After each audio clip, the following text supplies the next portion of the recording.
many times when things don't go my way or the way I planned, I start questioning why. And when I question enough whys, I get to the root, and that helps me find a solution.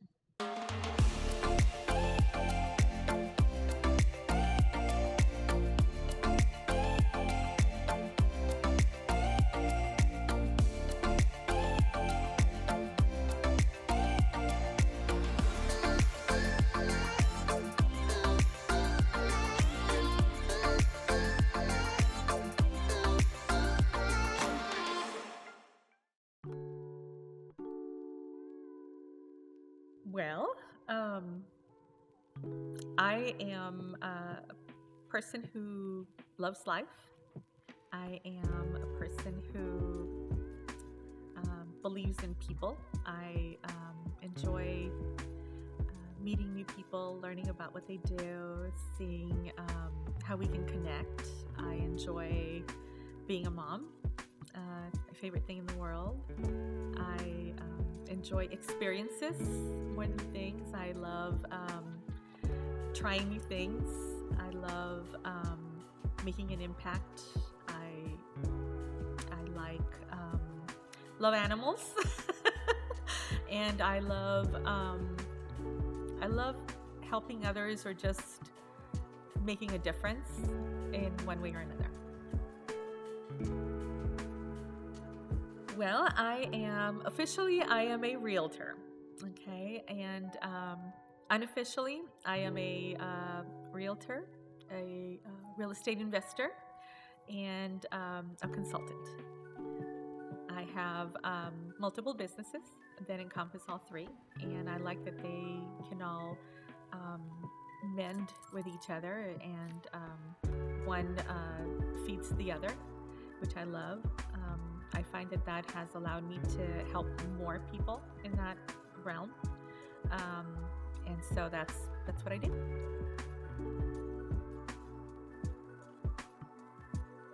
It is a very competitive environment. I mean, you could throw a rock and hit a realtor, no matter where you are, which is a great thing, because that just tells me that there's a lot of people willing to help others,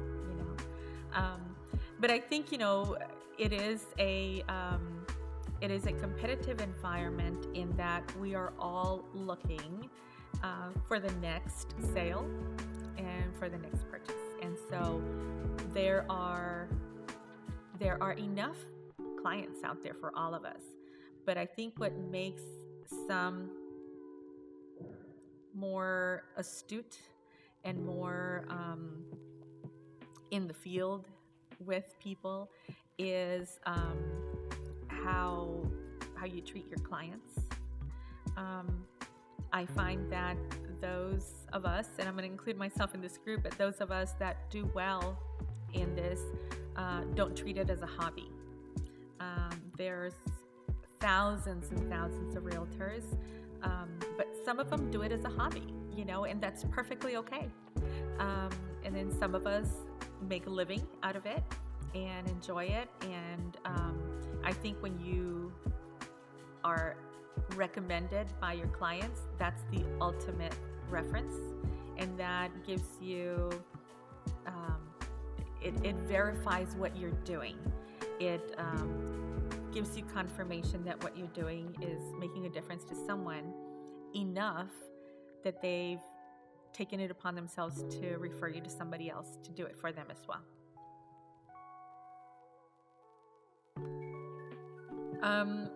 Biggest challenge was making money.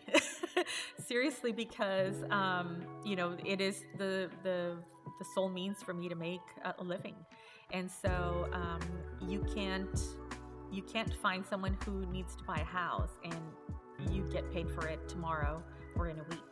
I mean, at best, you're in a 30-day lag, right? And so the biggest challenge for me was to what I would call fill the pipeline, right? Start getting your marketing in place, talking to people about it, telling others to tell others to tell others about what you're doing, so that you're constantly doing something. But the biggest challenge was really just having a financial plan, really. that's something that as a mom, my kids didn't care if I didn't go out to market or not, but they surely cared if I had milk and food on the table the next day.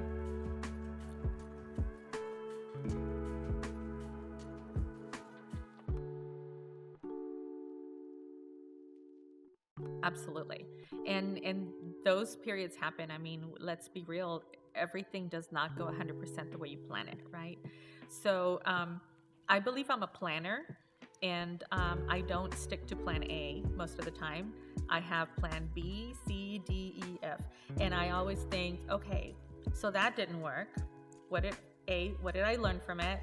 2, what am I going to do better? And C, worst case scenario, how do we get out of this? And so I think planning is huge for that. The other thing is you can't give up. You just can't. When you don't have a choice, you can't give up. So I'm a person who questions a lot. Sometimes people hate it, sometimes people love it, but I question it, whether it's the way things are done, whether it's the way things have been done. I question it. Sometimes I question for understanding, other times I question because I want to challenge it. And so many times when things don't go my way or the way I planned, I start questioning why. And when I question enough whys, I get to the root, and that helps me find a solution. And then I try it again.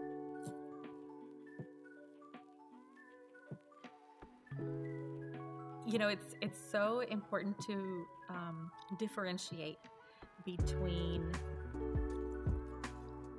building that trust and your name and your reputation, and selling yourself short, because I am not the cheapest realtor, but I think I'm worth what I bring to the table and my value. And I build trust in 2 very specific ways. Number 1, I over-communicate. And I think that's crucial because even if it's bad news, I'm going to tell you, and I'd rather you hear it from me so that together we can come up with a solution. I think that if I do that, then you trust that I do have your best interest in mind. And number 2, I will never lie to you. So even if it is bad news, I'm still going to tell you. And then I'm going to come back and tell you how we're going to fix it. And I am going to do what I say I'm going to do. So the follow through is very important for me. By the same token, I expect the same from you as my client. So I'm going to hold you accountable for that. And I think that that in itself builds the trust for one another.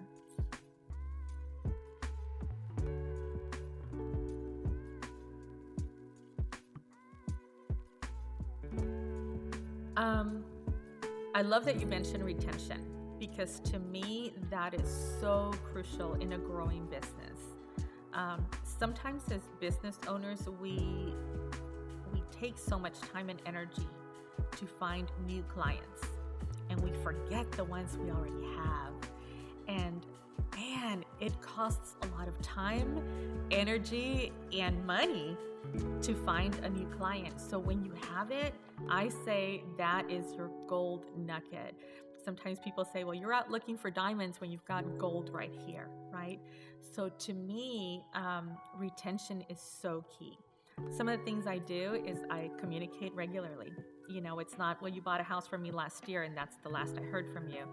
No, I adopt you into my real estate family.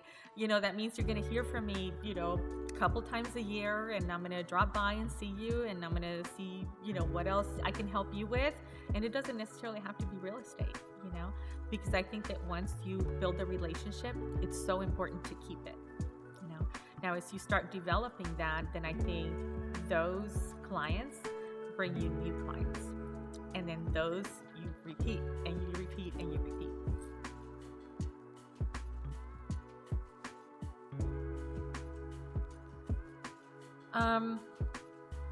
That's a hard one.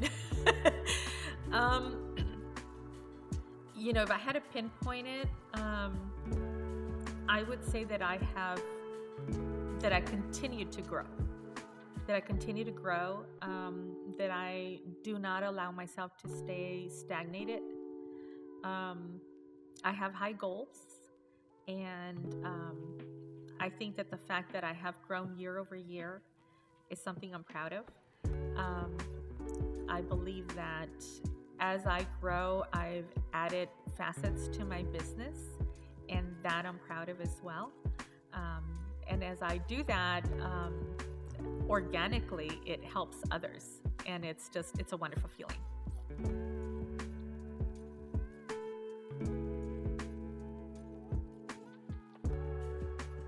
You know, in my line of work, because we are licensed, we have to take continuing education.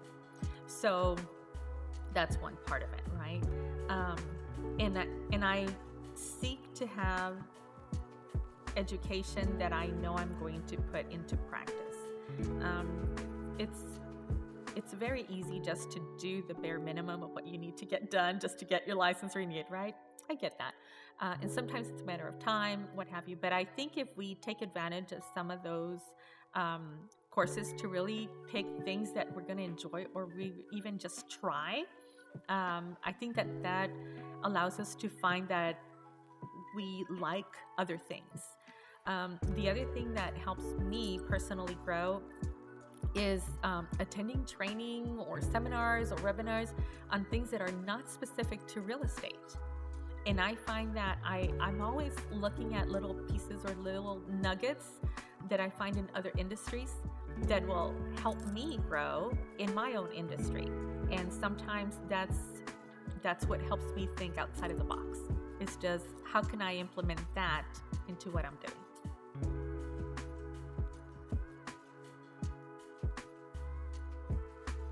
Well, I am awful at that. I'll be honest with you. And one of the things that I think about frequently, there was a commercial a long time ago, and of course that's going to date me. And I believe it was for a soft drink. I won't mention which one, but it was for a soft drink. And there was a lady who was an attorney sitting at the beach, and she's on her laptop and she's doing something, and her kid comes up to her and she's trying to get her attention, and she says, "Hold on, I'm with a very busy client or a very important client." And the child says to her, "Well, when do I get to be a client?" And that has stuck with me repeatedly, because we get so enthralled, especially when we're an entrepreneur and growing our business, and we're all in, right? But we're all in all the time. And it's hard to stop. Or in a business that's not 8 to 5. You know, if somebody calls you at 10 p.m. or somebody calls you at 10 a.m., they don't care. If somebody wants to see something on a Saturday or Sunday, they don't care. And it's not that they mean to be in your life or disrupt that. It's just that that's their need. So when you get into a business like mine, you have to take that into consideration. So what do? I've scheduled my personal time, and I put it on my calendar. And whether that's, hey, from 5 to 7, I'm watching TV with my daughter, that's the time I'm watching TV with my daughter. And if it's not on my calendar, I find that it doesn't get done. So if I have to schedule it, I have to schedule it.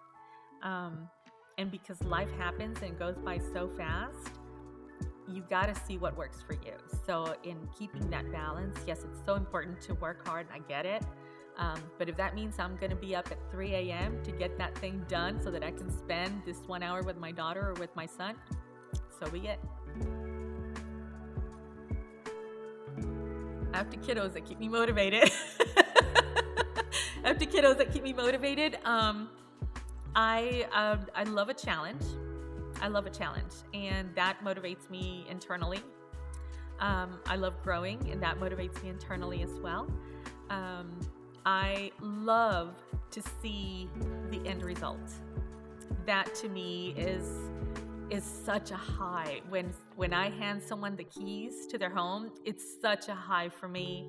I mean, I'm celebrating with them, you know, and so then I just kind of go, let's do it again. And let's do it again and again and again. And so to see people smile when it gets to that place, that's motivation enough.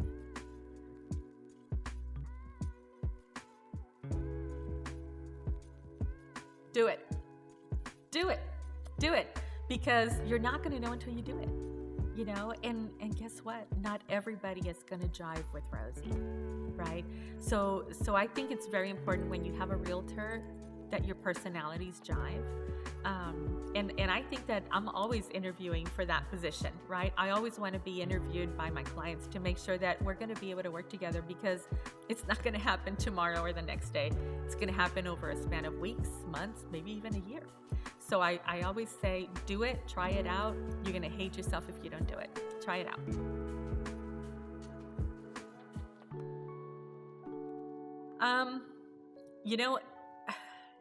Finding the right mentor is, I think, crucial. Assigned mentors, I don't think work.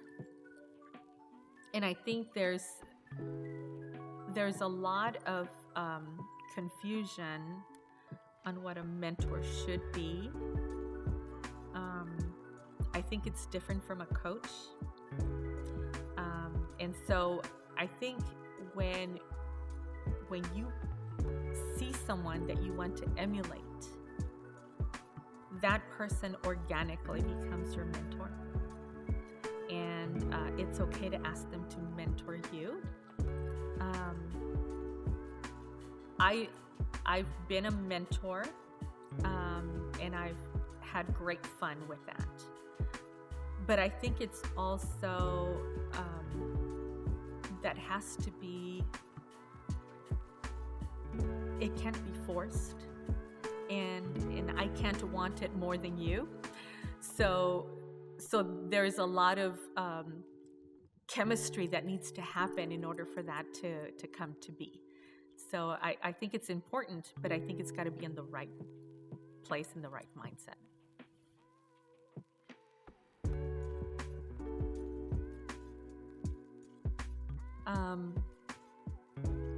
I love quotes, and I was actually, I was at the doctor's office this morning, and I saw a quote that I really liked, and I don't remember it exactly, but it was Thomas Edison, and it said, just when you think you're out of options, you're not.